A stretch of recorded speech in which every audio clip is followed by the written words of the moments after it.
Assalamualaikum warahmatullahi wabarakatuh.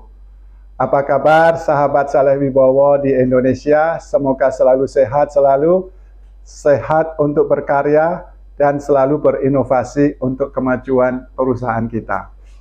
Teman-teman, saya akan berbagi ilmu dan juga digabungkan dengan berbagi pengalaman untuk kita kembangkan sebagai fokus group discussion kita. Hari ini kita akan berbicara tentang HPP atau harga pokok penjualan atau cost of goods sold. Kita sebut aja HPP, harga pokok penjualan. Periode sebelumnya kita sudah mengenal ada 3 item yang selalu dibahas di bagian keuangan, penjualan atau produksi, terutama di keuangan, yaitu 1 penjualan, yang kedua proses produksi atau HPP, yang ketiga gross margin. Nah, teman-teman sekalian, HPP ini sangat penting karena mempengaruhi 2 hal, yaitu penjualan, karena itu akan mempengaruhi harga jual, dan juga mempengaruhi gross margin, di mana kita udah sepakat di session kemarin, saya ulangin lagi, berapa kira-kira gross margin yang menjadi ideal bagi kita atau perusahaan, plus minus kita akan bekerja di antara 35% gross margin. Nah teman-teman, ketika saya berdiskusi mendampingin seorang kolega, kita bicara beliau sedang mendirikan pabrik baru,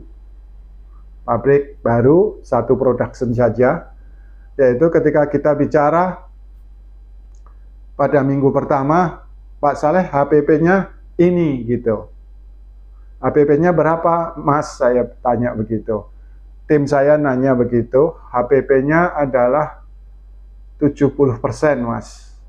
Bagi saya masih cukup tinggi ya, karena 70% berarti gross margin-nya hanya 30%.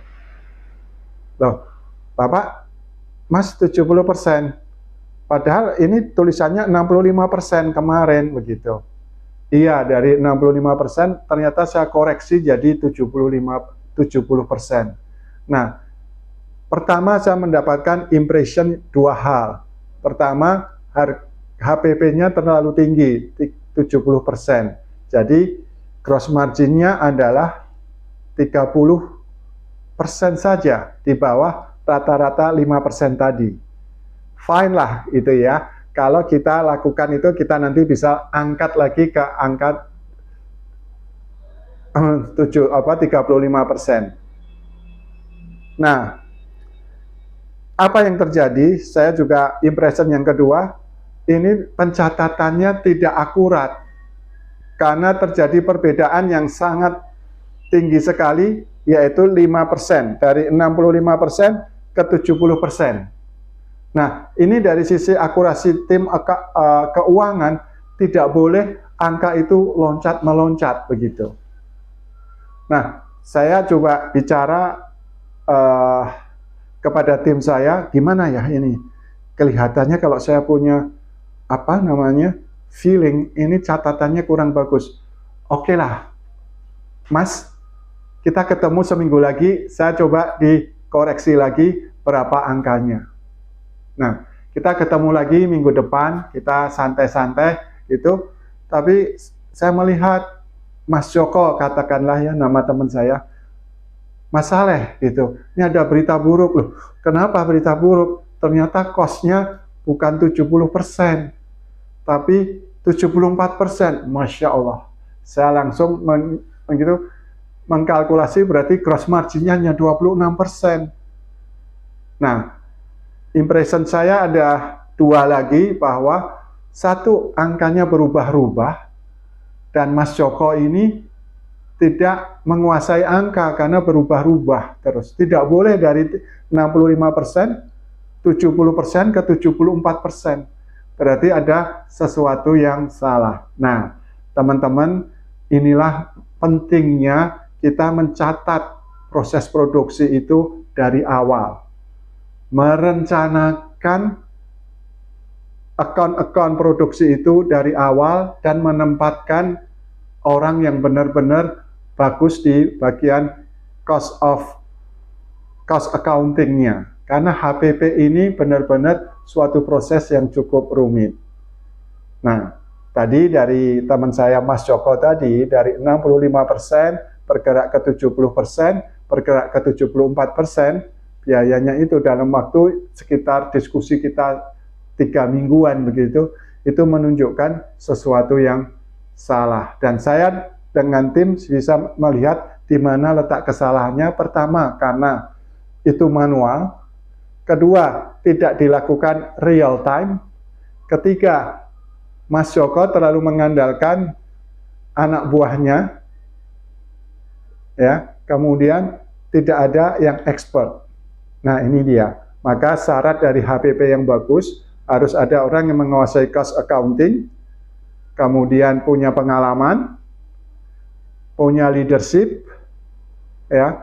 Yang kedua, Mas Joko seharusnya bisa juga belajar ilmu cost accounting ini secara umum saja. Kepada kami bisa, kami akan mendampingi. Sehingga beliau bisa men-challenge pada anak buahnya angka-angka yang kurang tepat.